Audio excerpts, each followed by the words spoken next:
Throughout history, man's search for adventure has led him to the more exotic, unknown regions of the globe. From the majestic mountains of Tibet to the pygmy colonies of South Africa, the ocean's floor, the polar caps, and the skyscrapers of the city. My adventure was just a significant chapter in the continuing saga of man, the adventurer. Thank you.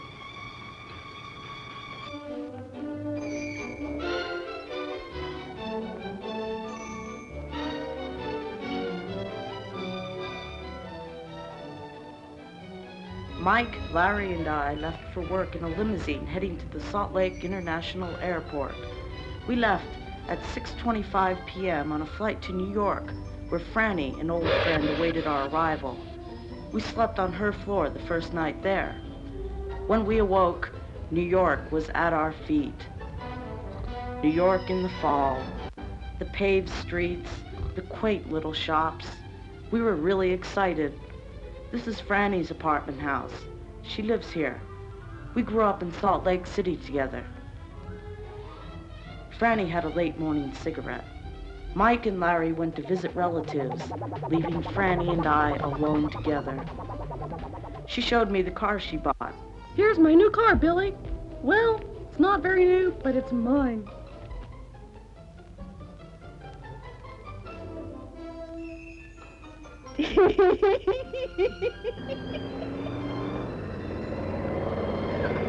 Oh, Francis, beautiful kid. She showed me around New York, the Empire State Building. More than 44 million people have marveled at the breathtaking sights they have seen from the observation platform. The Chrysler Building. On a clear day, you can see forever from the Chrysler Building. The street scenes. Damn, damn, damn, damn, damn dirty kids. Yum, yum. My favorite kind. Potato salad. A bus ride.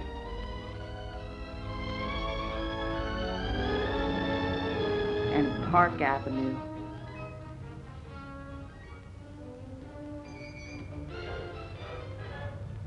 Larry did an exhibition in front of the Metropolitan Museum of Art in honor of our trip.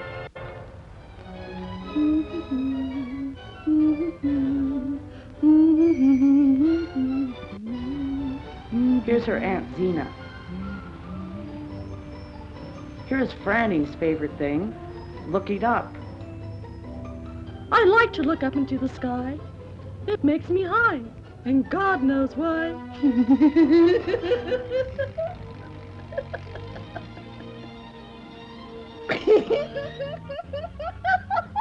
And here's her favorite actress, Catherine Deneuve.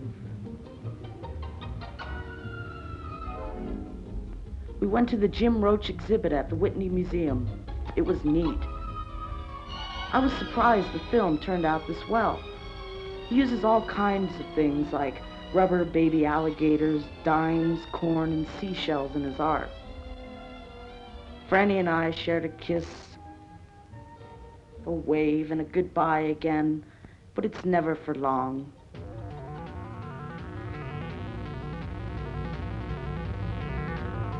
That's her with the handbag. This is Ken and Richard's apartment house where we stayed. Two older ladies spent an hour or so a day sitting on the gridded seats. I talked with them both. The one on the right said, I'm 5'7". I weigh 163 pounds. I'm wearing a blue and gray print house dress. I love it. I went shopping today. The pink sack is ripping. I hope it doesn't spill.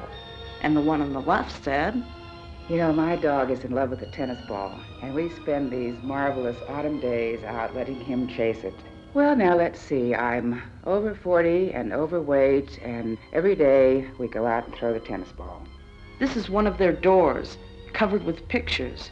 Here are some of the neighbors. Mrs. Paletti, George Bartlow, and Charles and Edna Buttercup. Look, Edna. Little Billy's filming us. Here is Ken and his dog, Essence. They've been together a long time. Sit up for the camera, Essence. Come on. Come on, Nessie. Oh, come on. Mike, Larry, Ken, and I went to a little health food cafe and had some food. The dog stayed outside, as she is accustomed to waiting. When we finished, she was nowhere to be found, which dismayed us a great deal.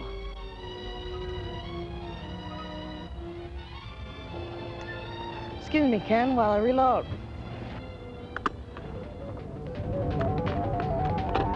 Oops.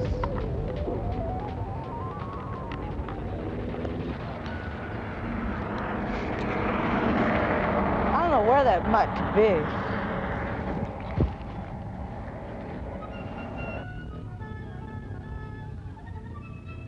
Here is Ken, hunting for his lost dog. It turned out that the dog had gone home and awaited our return. Here's Mike, looking for the lost dog. Have you found the dog? On the way home, we lost Mike, but we ran into Louis Buñuel, Larry's favorite film director. Larry went up to him and asked, Pardon me, sir. Are you really Louis Buñuel?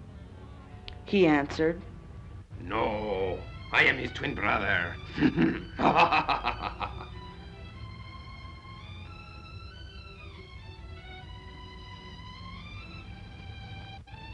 Larry expressed, God, Billy, it's the nicest moment since I saw the Beatles in 1964. I got the autograph. See, I got it. We all went to the New York Film Festival. Before the event, a walk past the Henry Moore sculptures at Lincoln Center inspired me to shoot a lot of film. It was indeed romantic, and I thought of Anais Nin the most, and remembered the lines, and said them to myself. My first vision of earth was water veiled. I am of the race of men and women who see all things through this curtain of sea, and my eyes are the color of water. I looked with chameleon eyes upon the changing face of the world, looked with anonymous vision upon my own uncompleted self. I did not remember being cold there, or warm. No pain of cold and heat. The temperature of sleep, feverless and chillless. I felt only the caress of moving into the body of another, absorbed and lost within the flesh of another, lulled by the rhythm of water, the slow palpitation of the senses, the movement of silk.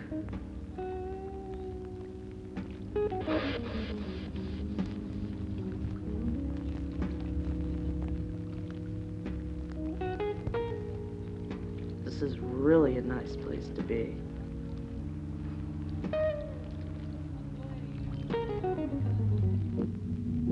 That night I had a dream.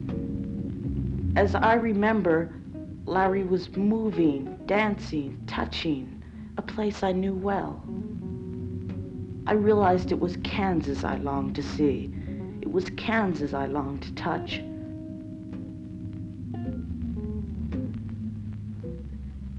The next morning, I suggested a tour to Kansas for a few days.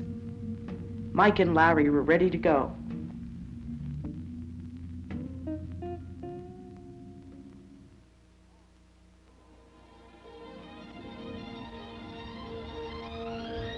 We were off to another adventure. That's Mike getting on the plane. And that's Maria, our airline stewardess.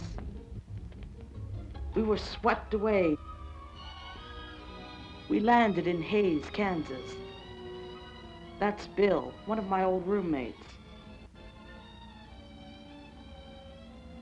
2 shots of the ruby slippers, and I ran out of film.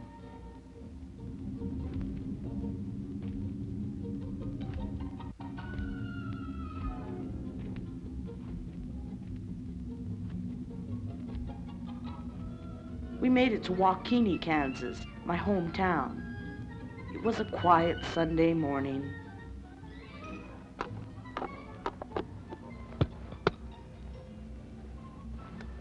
Okay, Mike, do your stuff.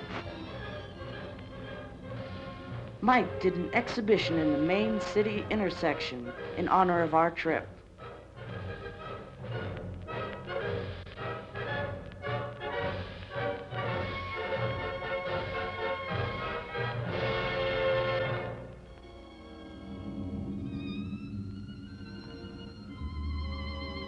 We then toured to my favorite old parking place, the Hideaway Haystacks. And there was a car parked in broad daylight.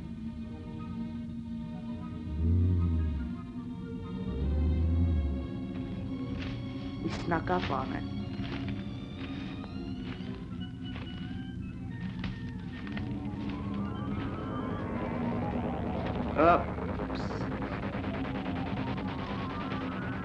This was how it really happened.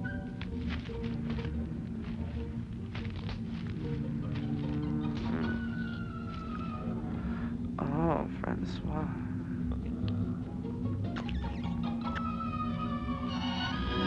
Oh, to be home.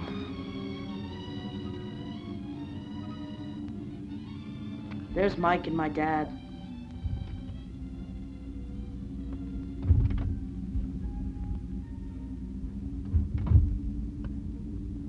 That's my mom. We went touring to Castle Rock, a famous rock formation on the Santa Fe Trail, but we couldn't find it. Here's Mom, Dad, and Larry. Mom and Dad had some comments. Mom, what do you think of our trip to Castle Rock? Be okay if we could find it. What are your feelings, Dad? Think it's awful. Haven't even got it marked for it to turn off. Can't even see it.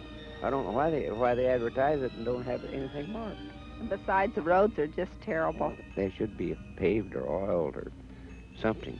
Dad's new car, it looks like it's been in a dirt storm. It's all chipped and...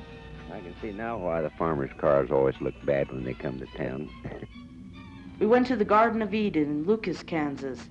Mike's favorite thing was labor crucified. This guy, S.P. Dinsmore, built his vision of the garden. He built it in concrete all around his house. Dad's favorite thing was Miss Liberty. He took all of the trees in the yard and covered them with concrete, and then he built his visions in the treetops. Mom's favorite thing was the storks. I like this little trellis arbor way here, too. Look at the storks. They have the babies tucked under each wing.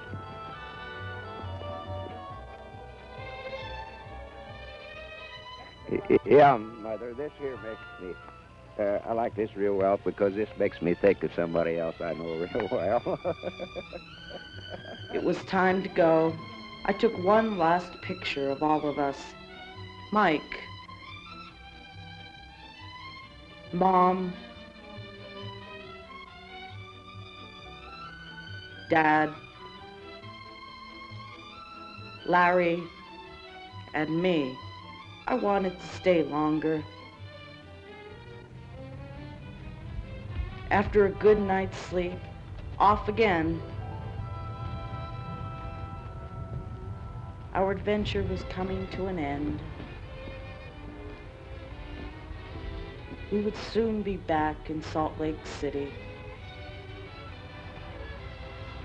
But we knew that when those jet blasts stopped their roar and the slick-winged bird opened its great belly, that another day awaited our return, and that we would again be man, the adventurer.